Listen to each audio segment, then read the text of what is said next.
Il y a des parcours qui impressionnent et qui bouleversent. Notre invité, Roland Pérez, a vécu les 2.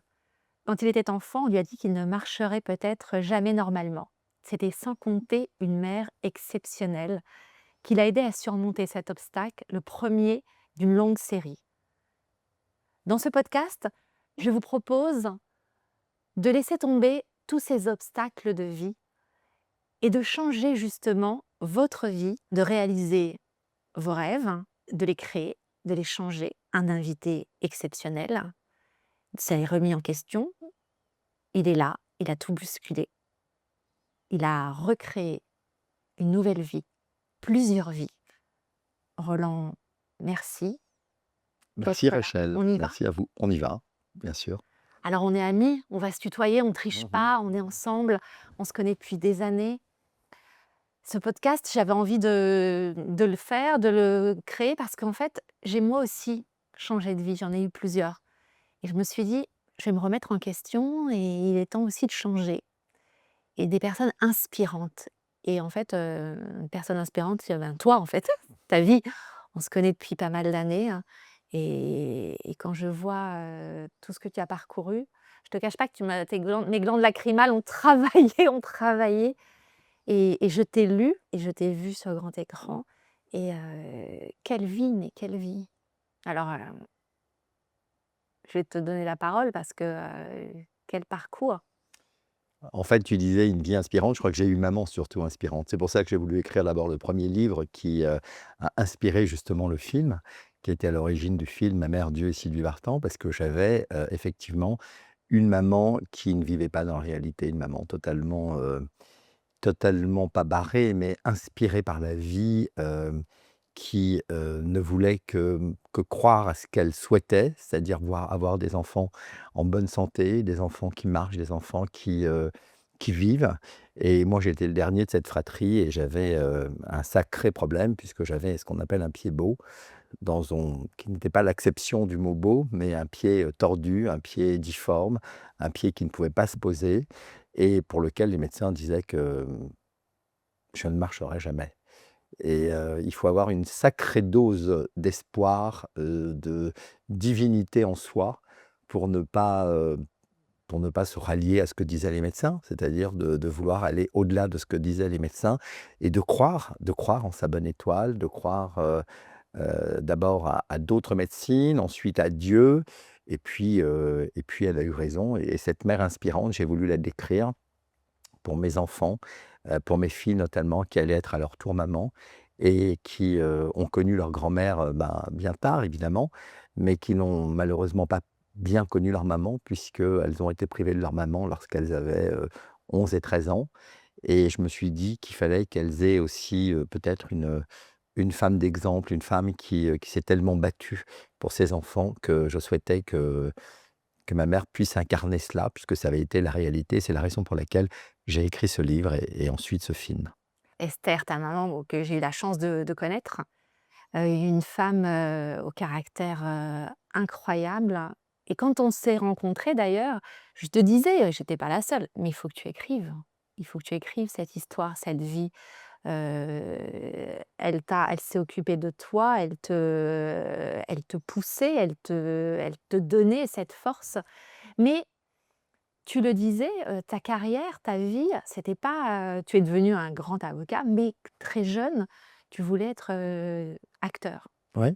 comédien. En fait, quand j'ai pu marcher grâce à un miracle divin, lorsque j'ai pu marcher, ma mère n'a pas souhaité m'inscrire à l'école du coin. Elle estimait que j'avais été, voilà, j'avais été miraculé et qu'il fallait que ma vie soit comme elle me l'avait promis, que j'ai une vie fabuleuse et donc elle m'a inscrit à l'école des enfants du spectacle, qui était la première école publique, nationale, gratuite en France. Il fallait y entrer, normalement, en ayant un dossier scolaire bien fourni et un dossier surtout montrant des aptitudes artistiques importantes. Mais moi, je n'avais jamais marché. Je marchais depuis quelques semaines quand ma mère m'a inscrit à l'école et elle a fait croire à la directrice de l'école que j'étais une grande vedette au Maroc, que j'avais joué dans un très grand film.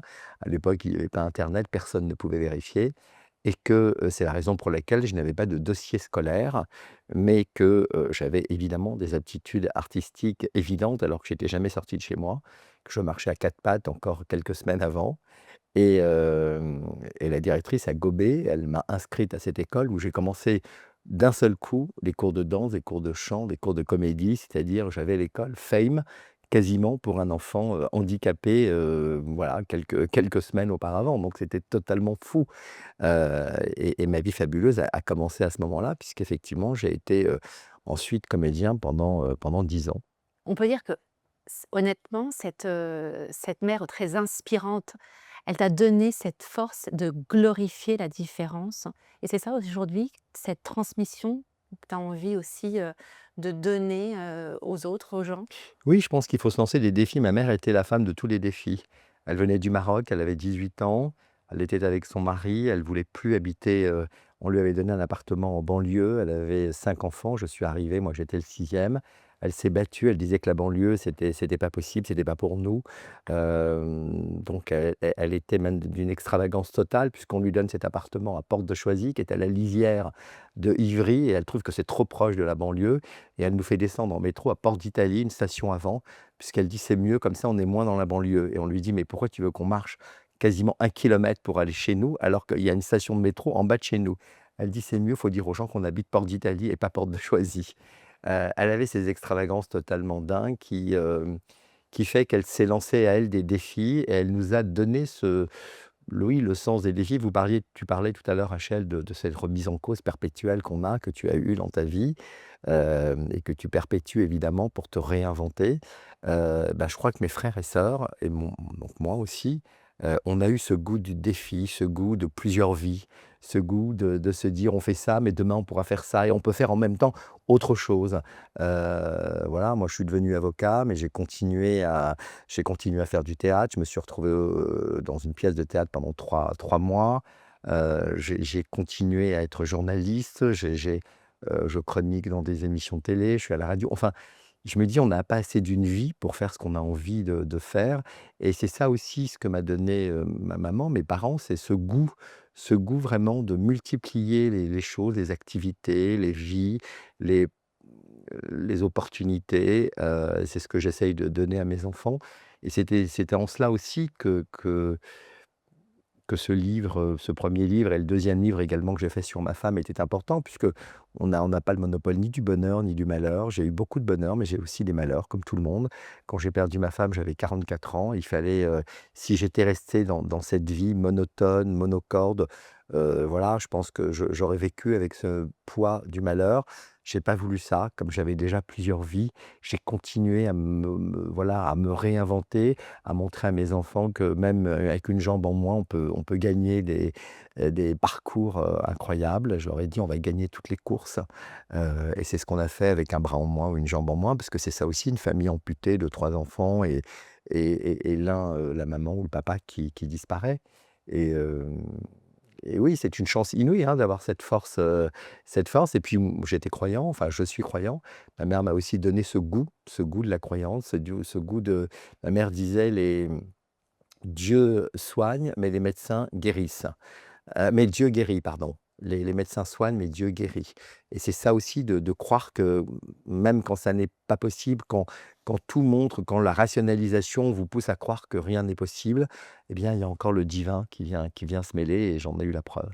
Tu dis: «Mon mantra dans la vie a toujours été garder une longueur d'avance, toujours anticiper pour mieux avancer. Face à ma nouvelle vie, la réalité, je suis sans stratégie». Oui, j'ai pas de stratégie, simplement je pense avoir, comme disent les Américains, open mind, c'est-à-dire on est ouvert. On est ouvert, on regarde, on saisit les opportunités, on discute, on échange, on s'intéresse aux autres. Ma mère s'intéressait, malgré sa vie, remplie avec ses 6 enfants, elle était, totalement ouverte aux autres, aux voisins, aux commerçants. Il y a toujours eu plein de gens chez moi, plein de milieux différents, c'est une force et je crois qu'elle m'a donné ce goût et du coup, oui, on a toujours une longueur d'avance quand on a un projet d'avance, quand on a un nouveau projet. Là, j'ai peut-être le projet de remonter sur scène avec une pièce de théâtre qu'on vient de me proposer. franchement, avec tout ce que j'ai déjà, je me dis: «Est-ce que je vais m'ajouter ça?» Et je me dis: quand même, quel défi!» C'est une sorte de comédie musicale. Je me dis: «Est-ce que je reviens?» J'ai 61 ans aujourd'hui, mais je me dis: «Pourquoi pas? Pourquoi pas finalement? Est-ce que ce ne sera pas un nouveau défi que je vais me lancer?» C'est ça aussi, c'est de pas forcément dire non, pas forcément dire oui, mais se dire: «Pourquoi pas?»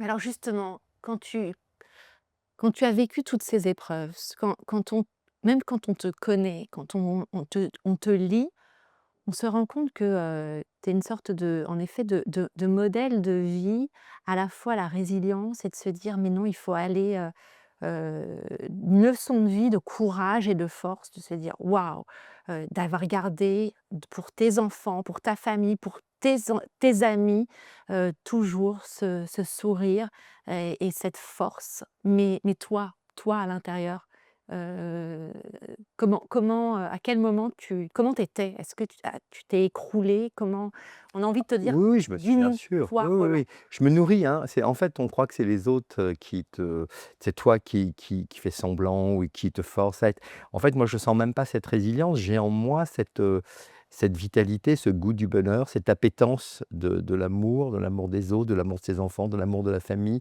de l'amour de Dieu. Quand on aime, déjà, c'est facile et donc moi, je me nourris, en fait, c'est moi qui me nourris. Je fais une Une espèce éponge. de et oui, je me nourris je suis une espèce de Dracula, de la bonne humeur, de la gentillesse des gens, de ce que sont les gens, voilà, je me nourris de ça, donc pour moi, c'est moi qui les remercie. Après, bien sûr qu'il m'est arrivé de craquer, qu'il m'est arrivé, à un moment donné, bah, je ferme le téléphone, je fais un peu de méditation, je pars loin parfois, que ce soit loin de chez moi, mais en Normandie ou même parfois, après ma femme, je suis parti au Maroc, tout seul, sur une plage pour pleurer, voilà, m'épancher. J'avais besoin de pleurer sans que personne ne me voie.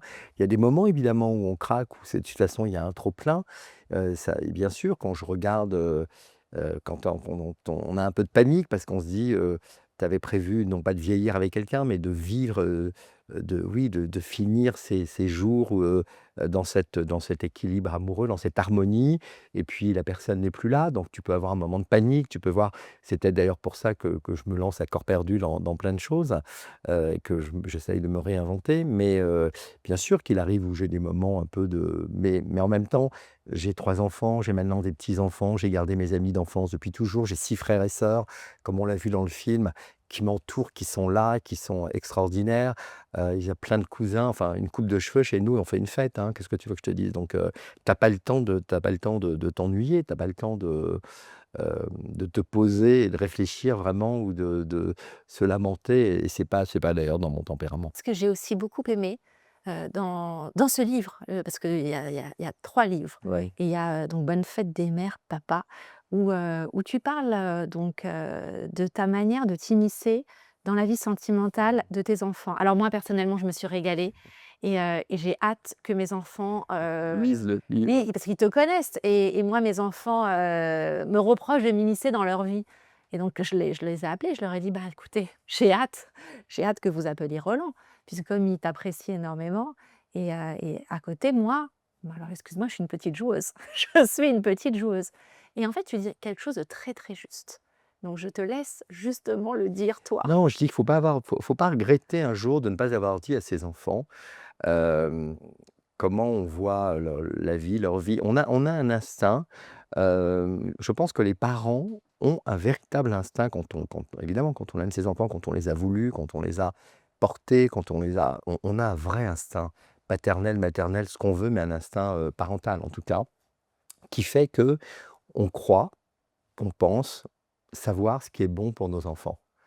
Et si on voit que des personnes, voilà, s'ils font un choix un jour de leur vie, sentimentale, de quelqu'un qui, vous, avec votre distance, avec ton regard extérieur, tu vois que c'est pas la bonne personne pour plein de raisons. Mais ça ne veut pas dire que la personne n'est pas bien ou c'est pas une question ni matérielle, ni physique, ni sociale, ni de classe sociale, ni autre. C'est simplement que, je prends un exemple, moi j'ai ma dernière fille qui a été très meurtrie par la perte de sa maman. Elle avait 11 ans, elle s'est On a eu beaucoup de mal à l'aider à se construire sans le regard de sa mère.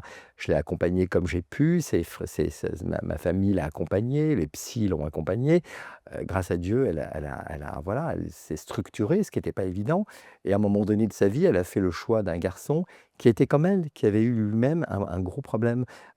Sa mère l'avait abandonné quand il était jeune, il avait vécu avec le papa. Sa mère était partie loin et lui avait très, très mal vécu ça, donc il était comme ma fille, cassé en 1000 morceaux.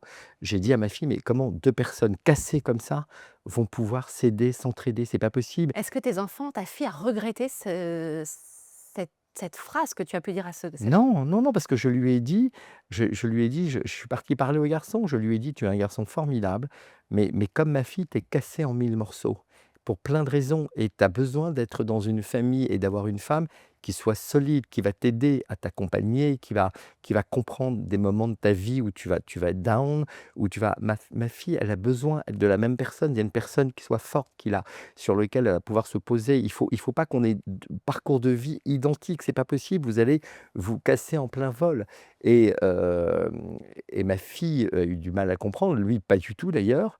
Et puis quand elle a rencontré la bonne personne, quand ils se sont quittés, pas à cause de moi, mais moi je ne veux pas ne pas dire les choses. Je me dis: «Mais je vais regretter un jour de ne pas l'avoir dit et si demain ça ne va pas ensemble et que, ils divorcent et qu'ils ont des enfants» et que je me disais: «Mais c'est pas possible, pourquoi je l'ai pas dit? Pourquoi je l'ai pas dit?» Donc voilà, je le dis, après ils font ce qu'ils veulent. Je suis de cette religion-là. Il faut dire aux enfants qu'on aime et à nos enfants qu'on aime les choses, après ils choisissent. et alors toi, aujourd'hui, tu le dis, tu aimes cette manière de t'exprimer, cette franchise avec tes enfants. Tu me parles beaucoup de tes filles, mais il y a Harold. Ouais, il y a mon fils. Le prince, et lui, cette histoire, ce lien qu'il a eu très fort avec, Esther, Ouais. bah, m même avec lui, j'ai envie de dire, la reine Esther l'a fait. Ah bah, Elle a été quand même présente. C'est très je t'assure que, moi, je suis très sensible aux énergies, à la force, je suis très spirituelle aussi, et quand je t'ai lu, je me suis dit: «Mais, c'est incroyable, quoi». Ce côté mystique est très puissant. Même quand elle était pas là, elle était présente bah oui, elle lui et avait dit elle l'a marié elle lui avait dit: «Je te marierai» et elle l'a et marié. elle l'a marié, c'est-à-dire qu'elle lui a après son départ en 2017, Harold a rencontré en 2020 ou 2021, quelques années après, alors qu'il m'a dit: Mamie, tu vois, elle a pas eu le temps de me marier». Je lui ai dit: «Méfie-toi, ta grand-mère, même au paradis, elle va agir» et quand il a rencontré une jeune fille, dans le sud et que cette jeune fille, s'est pas tout de suite intéressée à Harold, elle le croyait un peu hâbleur, un peu dragueur, elle lui a dit: «Écoute, non», elle ne voulait pas elle voulait pas du tout parler avec lui. Il a insisté, insisté, il lui a dit à la fin: «Bon écoute, donne-moi au moins ton nom, on puisse au moins discuter», elle lui dit: «Mais je suis de Marseille, je suis pas là». Il dit: «C'est pas grave, on peut discuter par, réseaux sociaux et tout ça» et ma mère s'appelle Esther, donc tu l'as dit, Esther Ouaknine, c'est son nom de famille, hein et la fille un peu excédée se retourne pour lui donner son nom pour en terminer, elle dit: «Je m'appelle Estelle Ouaknine» Ah non! et Et là? là, là, il m'a appris en larmes. Il m'a dit: «Papa, mamie m'a trouvé ma femme». Et ils se sont mariés et aujourd'hui, elle attend son premier enfant, leur premier enfant. Donc c'est incroyable. Et alors tu tiens aussi, ce côté, Cupidon, bah, de Oui. Esther. C'est que alors j'ai été quand même hyper déçue. On se connaît depuis combien d'années, hein? Je t'ai jamais Non mais présenté, attends, mais on mais non parce que mais tu as déjà beaucoup, beaucoup de prétendants, non mais Rachel. Il faut savoir que le temps que je me glisse, entre les prétendants, on a une fenêtre très, très, très non mais le temps que je te rappelle que je te trouve la bonne personne, tu es déjà en main, pardon non l'expression, mais mais c'est pour ça que je n'ai pas eu encore le là tu peux loisir. quand même essayer. Ah bon, d'accord, alors Voilà, le message est passé. voilà, s'il te Je plaît. vais consulter ma liste là, de C'est prétendants possibles. voilà, s'il te plaît. Non mais alors j'ai beaucoup aimé, ces petites anecdotes, que tu évoques. Ça La présentation, voilà, c'est quelque chose de très important chez toi. ah oui, Tu fais ça très bien apparemment. bah, écoute, oui, d'abord parce que, forcément quand tu côtoies plein de monde, tu as toujours parmi, tout ce monde-là des éventuels ou des célibataires, que ce soit, célibataires, masculins, féminins, enfin tu vois, des hommes ou des femmes et que j'ai toujours eu à cœur de me dire que c'est plutôt sympa quand les gens veulent, après il y a des gens qui veulent pas, mais il y a des gens qui veulent rencontrer, qui veulent, alors j'ai pas une agence matrimoniale, mais j'ai une agence naturelle dans ma tête qui arrive tout de suite à classifier, à mettre, Oui, à mais alors dire. Mais une question, en fait. Celui-là est pour celui-là ou celui-là est pour celle-là, enfin voilà. Oui, mais alors toute cette bienveillance qui t'entoure, que tu es autour de toi, parce que moi je te connais, encore une fois depuis tellement longtemps, c'est aussi, tu t'occupes de tout le monde parce que tu combles, quelque chose, alors je ne veux pas faire de la psychanalyse à deux balles, hein, mais c'est aussi quelque chose que tu caches chez toi, j'ai l'impression, hein. Je m'occupe des autres, comme ça je m'occupe pas de moi. Non? Est-ce que je me trompe? Parce que Alors non, non, oui, c'est possible aussi. Bah, est-ce que j'ai envie vraiment de m'occuper de moi? Est-ce que j'ai envie aujourd'hui, le problème, c'est qu'après mon épouse, j'ai eu évidemment des histoires, mais je n'ai jamais voulu que quelqu'un s'installe chez moi. Mes enfants étaient jeunes et je ne voulais pas reconstituer, enfin, ce qu'on appelle une famille recomposée. Non pas que j'y crois pas, hein, j'y crois en famille recomposée, mais je me disais que dans une famille recomposée, les enfants ont toujours leur père et leur mère. Moi, ils n'ont plus leur mère. Donc si ça se passe mal avec la personne qui s'installe chez moi ou qui vit avec nous, ils peuvent pas se plaindre, ils ont pas où aller, ils peuvent pas aller passer une semaine chez leur mère, ils ont pas une semaine sur 2, ils ont pas de soupape, de respiration et d'oxygène ailleurs. Et donc c'était important, je me disais donc c'était pas possible. Et donc quand j'ai après les enfants sont restés chez moi jusqu'à leur mariage, donc Harold est resté jusqu'à 33 ans, donc imagine. Tanguy. Tanguy et avant qu'il rencontre la fameuse Estelle Wapnin. Donc après, bah, après je me suis habitué en fait à avoir une certaine, liberté. Quand on a 1001 activités, c'est compliqué de vivre avec quelqu'un. Alors, oui, j'ai envie de vivre des choses très sympas, j'ai envie de vivre des vacances, des soirées, des week-ends, voilà, des parenthèses.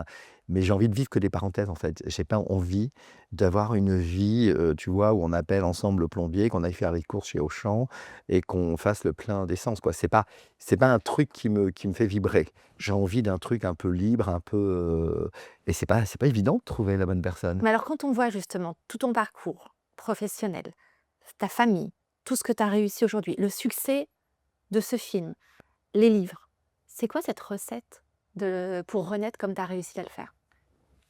Bah, je crois qu'il faut rester soi-même, il faut redonner tout ce qu'on a reçu. Moi, j'ai reçu énormément d'amour. J'ai reçu énormément d'amour, l'amour de mes parents, l'amour de mes frères et sœurs, l'amour, des voisines qui vivaient, quasiment, avec nous dans cet immeuble bigarré du 13e arrondissement. Heu, donc voilà, cette recette, c'est quand on a reçu autant d'amour, il faut pouvoir, continuer à en donner autour de soi et dire moi je dis: «Merci Dieu, je viens en vélo là, je me suis garé tout à l'heure, après avoir parcouru quelques kilomètres de chez moi jusqu'à vous, jusqu'à toi Rachel, et quand j'ai garé mon vélo, j'ai dit: "Merci Dieu, merci la vie, voilà, je suis arrivé en bonne santé, j'aurais pu me faire renverser". J'ai une conscience depuis cet handicap et depuis ce miracle, j'ai la conscience absolue que tout ce qui arrive est miraculeux. Se lever, c'est miraculeux le matin, boire un verre d'eau, l'eau, c'est ce qui est a priori gratuit et pourtant, personne ne se rend compte de ça, alors qu'on est prêt à payer des sommes pour des diamants qui ne sont d'aucune utilité. Alors que l'eau, on le voit bien, partout dans le monde, si on n'a pas d'eau, on est fini.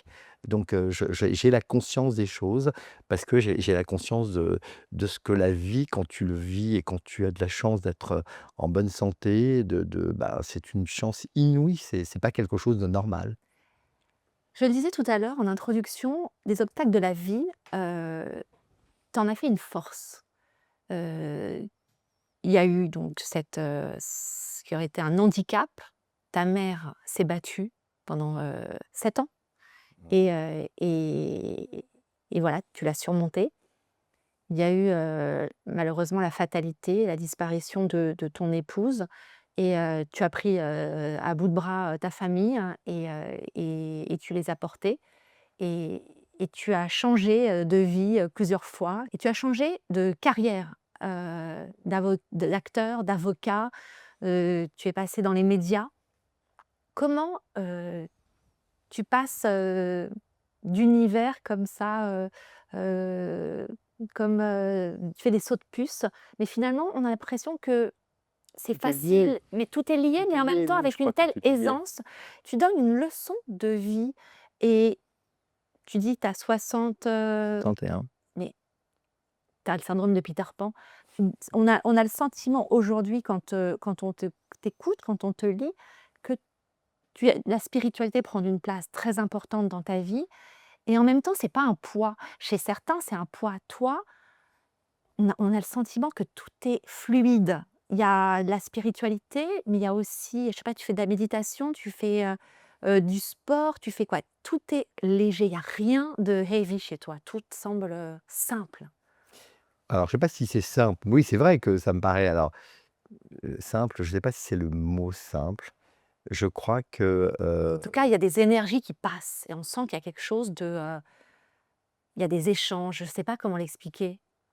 bah, c'est-à-dire que chaque jour est, chaque jour j'essaye de pas de me réinventer, mais je sais que chaque jour est peut-être une fête, c'est-à-dire que, voilà, il y a un moment, par exemple, avec toi ce matin, j'étais heureux de prendre mon café, en me levant ce matin et en me disant: «J'ai un rendez-vous avec Rachel, je vais être dans une autre énergie, on va parler évidemment de quelque chose qui me tient à cœur, qui est donc ce dernier livre et de mes enfants, mais au-delà de ça, c'est le plaisir. Je m'astreins à aucune chose qui ne me fait pas plaisir. J'essaye de ne pas me j'essaye j'essaye de ne pas me forcer à faire des choses pour les faire, que ce soit même professionnellement. Je peux refuser des dossiers professionnellement qui peuvent être faciles, qui peuvent être d'un gain, même, onéreux intéressant, mais je vais le refuser parce qu'ils ne présentent pas d'intérêt, intellectuel, d'intérêt, je me dis: «Je préfère prendre un dossier beaucoup plus dur, beaucoup plus ardu qui va m'obliger à remettre en cause mes méninges juridiques pour pouvoir y arriver», parce que je me dis que le seul risque que je prends pour un dossier perdu d'avance, c'est de le gagner. Donc ça m'intéresse. Donc oui, je vais faire que des choses j'essaye de alors c'est pas toujours évident, mais j'essaye de choisir des choses qui me font plaisir, qui me remplissent ou qui vont faire plaisir à quelqu'un que j'aime ou qui vont me voilà, qui sont gratifiants, pour l'un, qui soient gagnant-gagnant pour l'un ou pour l'autre. C'est un choix. Moi, tu sais, par exemple, j'adore lire. Je lis beaucoup.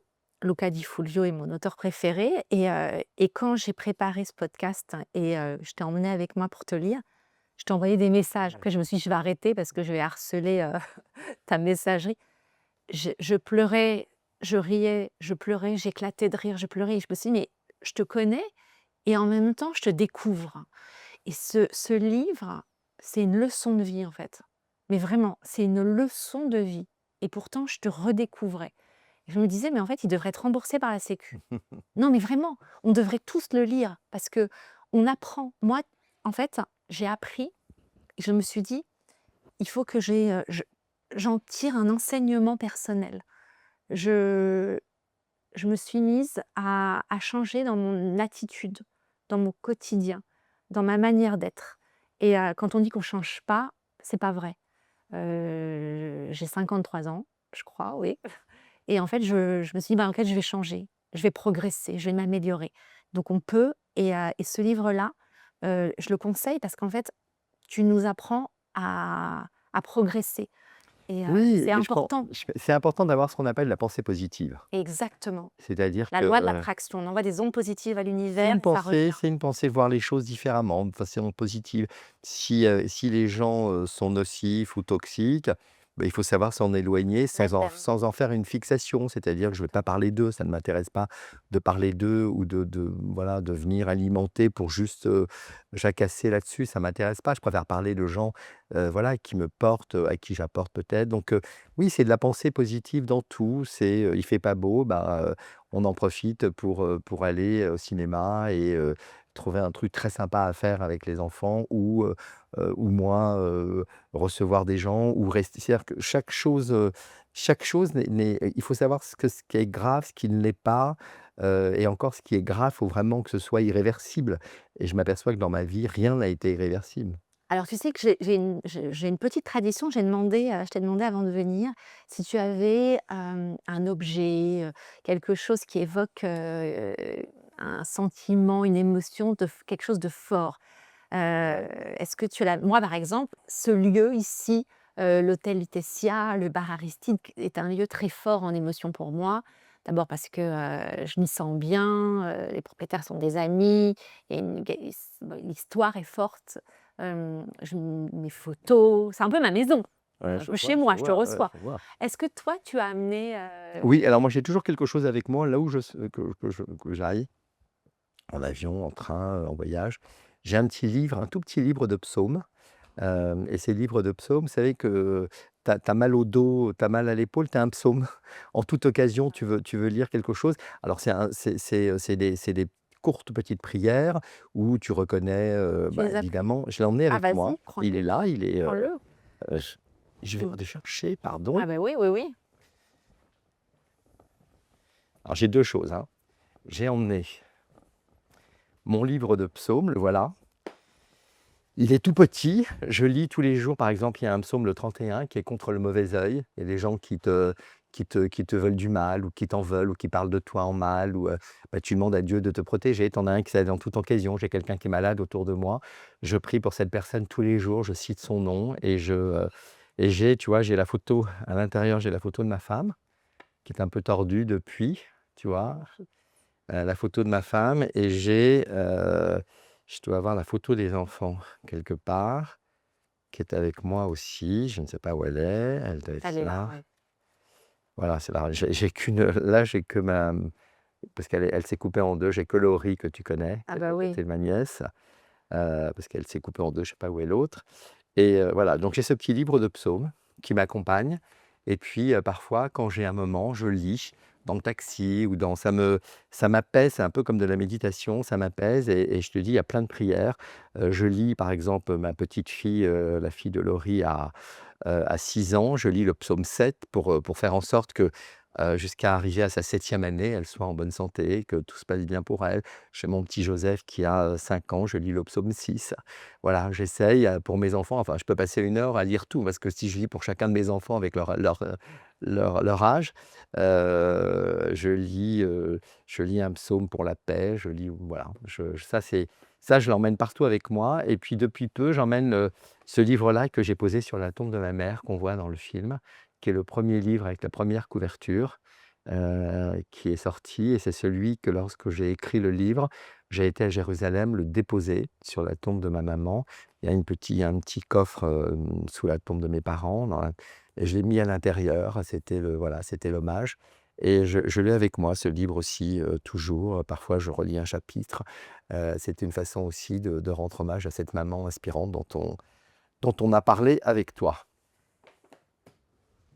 Tu vois, ces moments justement de vie, je te disais de changement, de parcours, inspirant que tu es et tu ces symboles, que tu montres, c'est très, très fort parce qu'en fait, ça te ressemble, c'est la spiritualité, la croyance La et reconnaissance, la de reconnaissance dire et la merci. concrétisation de ce que tu es, de ce que tu as fait, de tout ce parcours et aujourd'hui, en fait, c'est le parcours est pas fini encore, il y a encore Non. tu l'as dit, il y a peut-être une comédie musicale, mais tu as laissé la robe d'avocat ou Alors pas j'ai pas laissé la complètement? robe. J'ai pas laissé la robe parce que j'ai la chance que ma dernière justement, Ludivine, dont on parlait tout à l'heure, dont on parlait de la vie sentimentale tout à l'heure, ait choisi cette profession. Donc elle Oui. travaille avec moi aujourd'hui depuis quasiment 3 ans.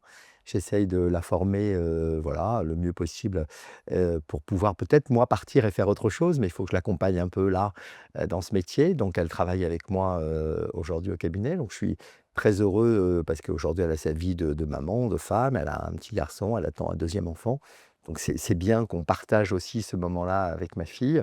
Et puis ce métier, il m'a apporté tellement de choses, j'ai pu continuer à jouer la comédie dans les prétoires, j'ai quand même on se déguise avec une robe Donc d'avocat, c'est on est tracteur là. être avocat. Bah oui, bien sûr, surtout quand on plaide, bien sûr, c'est de faire vivre le dossier qu'on a, parce que les dossiers peuvent être peu ou pas intéressants, mais il faut le faire vivre, il faut découvrir l'humanité derrière le dossier dont on parle. Donc, que ce soit un dossier d'affaires, commercial ou contentieux ou classique ou de vie privée ou de, donc non, ce métier m'a apporté beaucoup et je pense que je vais le continuer, mais ça ne m'empêche pas, encore une fois, de me lancer des défis. Et est-ce que tu as des sacrifices, personnels, dans ces changements de vie?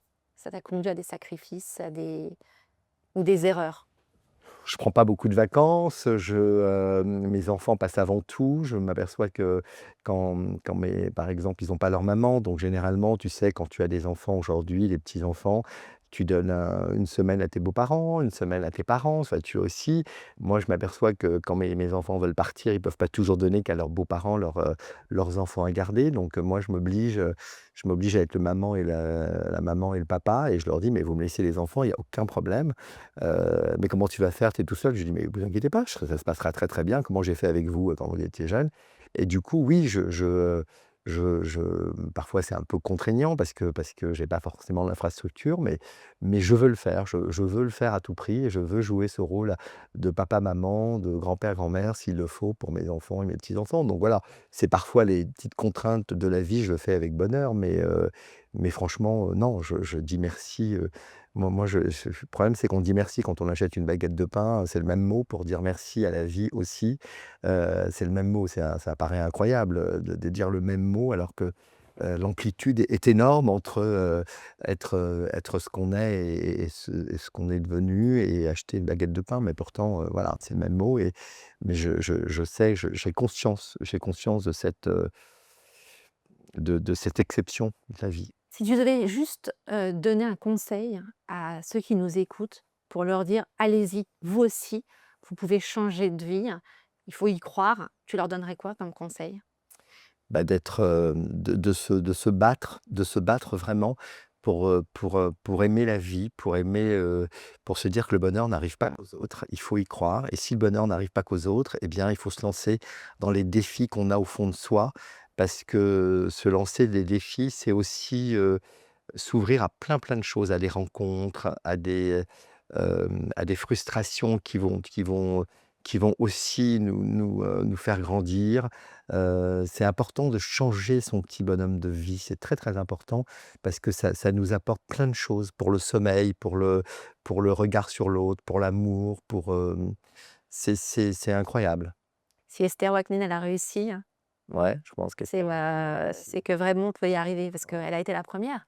ouais, Elle a je été crois. précurseur Mmh. à avoir le changement de vie.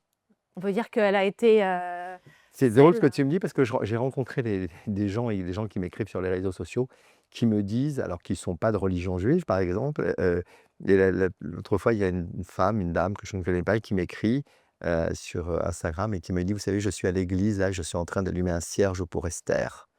C'est-à-dire que voilà, Esther a inspiré, c'est sans religion, c'est juste cette force qu'elle donne aux gens. Beaucoup de mamans aussi, d'enfants qui sont différents, on a tous des enfants différents. Beaucoup de mamans d'enfants différents qui m'écrivent en me disant: «J'ai baissé les bras, mais en lisant votre livre, tout d'un coup, j'ai remonté mes manches et j'y crois maintenant. Je vais me battre comme elle a fait Esther, pour mon fils ou ma fille». Je suis devenu quasiment président des Pieds-Beaux de France. Il y a un nombre de Pieds-Beaux, tu ne peux pas t'imaginer, jusqu'à encore aujourd'hui. Donc des gens qui m'écrivent, il y a peu de temps, j'ai rencontré un garçon qui me dit: «Je m'appelle Jonathan Cohen», du nom de l'acteur. «Je suis né avec un Pied-Beau et je viens de perdre ma femme». Et il avait 44 ans. Il a énorme. 44 ans. Je me dis: «C'est pas possible cette coïncidence de vie».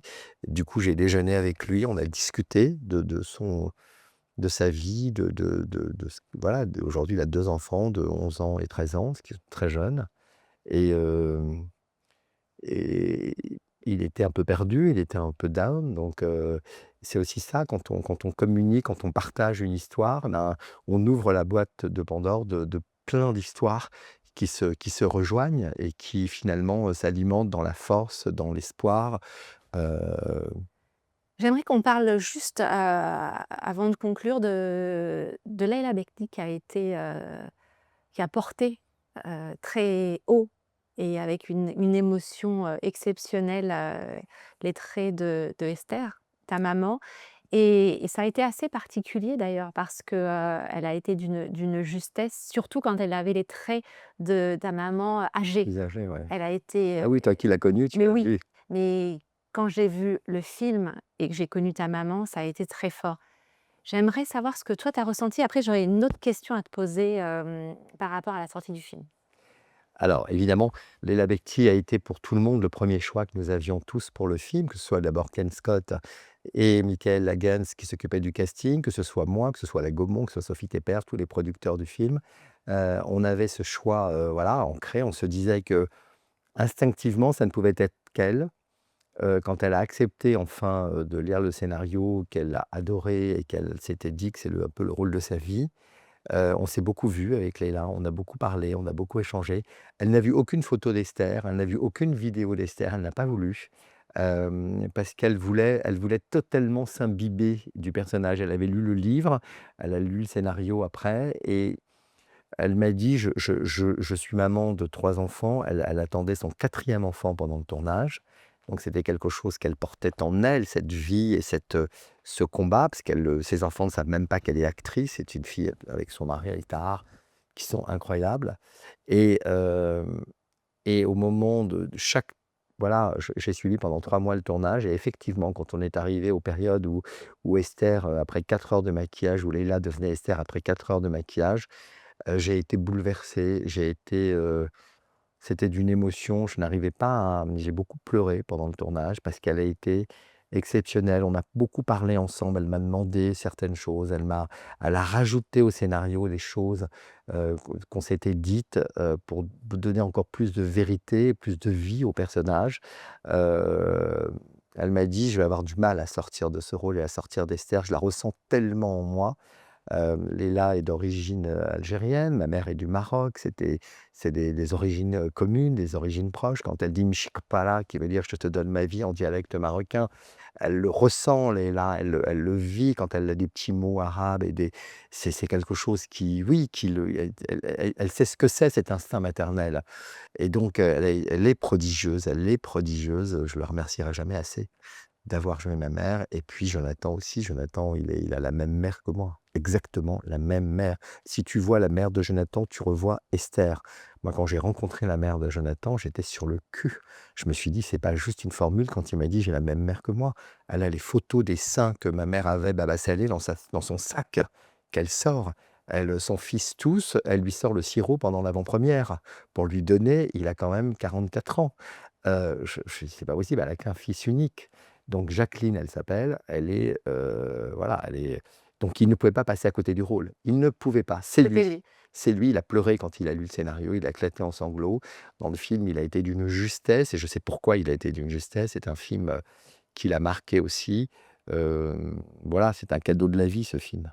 Alors moi, je tiens vraiment d'ailleurs une petite parenthèse, à te féliciter parce que d'avoir réussi à retranscrire chaque émotion avec une justesse, c'est exceptionnel et bon, on aura l'occasion, d'en reparler, hors, podcast. La question aussi, que je voulais te poser, comment tu as pu gérer, ça aussi c'était important, dans l'évolution, tu vois? On parlait, de personnes inspirantes et le changement de vie. Il y a eu tout autour de ce film, quand tu l'as fait, quand tu l'as sorti, tu as su gérer, c'est ça ta force, et ce que j'aime chez toi. Il y avait autour de ton actrice, tout ce qu'on a pu voir, une période de tension par rapport à l'actualité. Tu as fait abstraction de tout ça, et ça c'est toi que je reconnais. Comment tu as géré ça? Bah, d'abord, que ce soit elle ou lui, mais elle, elle est exceptionnelle, exceptionnelle d'humanité, exceptionnelle de vérité, Leïla. Elle se cache pas derrière son petit doigt. C'était politique, hein, je précise, Oui, oui, bien pour sûr, ça elle se cache pas derrière son petit doigt. Heu, Elle est musulmane, je suis juif. Heu, on a une vraie fraternité, on est les enfants d'Abraham tous ensemble et bien avant le 7 octobre et bien après le 7 octobre aussi. On va pas confondre le terrorisme ou l'islamisme avec, ce qu'on est ni les uns ni les autres. Donc on est resté à notre place, c'est-à-dire qu'on était, droit dans notre botte. On est préoccupé tout autant, de la Palestine et des Palestiniens qu'on peut l'être d'Israël et de la vie et de la sécurité de ce pays et de l'existence d'un éventuel et je l'espère État palestinien aussi, il le faut. Il le faut pour qu'Israël et les Palestiniens, la Palestine puissent vivre, voilà, en bienveillance respectueuse. Donc tout ça, ça n'a strictement rien à voir avec le terrorisme, pur dur qu'on voit dans le monde et qu'on a vu, terrifiant du 7 octobre. Donc on mélange pas, on mélange pas les 2 choses et chacun a su rester, en dehors de ce terrorisme terrible et qui nous habite encore jusqu'à aujourd'hui avec ses otages, avec, ses conséquences et puis, voilà, l'existence de religions qui sont très proches, de pays, de communautés, de traditions qui sont effectivement très proches et qu'il ne faut pas séparer à tout prix et on ne s'est pas séparés, ni Léla, ni moi, et heureusement, et ni Jonathan. Hem et j'admire sa franchise, j'admire son combat aussi. Et moi, en fait, c'est toi que j'admire et c'est pour ça que je voulais, commencer ce podcast avec toi et quand j'ai vu ce film, parce que je connais ta famille, je connais ta vie et je t'ai lu, bah, je voulais que les gens te découvrent autrement et j'espère que tu as passé aussi un bon Bah, moment. évidemment, c'est un échange émouvant et un échange vrai parce qu'effectivement, je me plonge dans tes yeux et je sais aussi la personne que tu es, Rachel, et les combats que toi aussi, que tout le monde mène et que toi aussi tu mènes avec tes enfants, avec ta vie, avec ta profession, je sais tout ça de toi. Merci en tout cas d'avoir, répondu présent et j'espère que vous avez, su trouver, tout, le bonheur, la sérénité, dans cet échange, que vous avez également pu trouver, ce moment inspirant et que vous aussi, vous allez pouvoir écrire le scénario de votre vie et que vous nous retrouverez très prochainement pour un nouvel épisode, un nouveau rendez-vous pour le prochain podcast. À très bientôt et merci Roland. Merci, Rachel.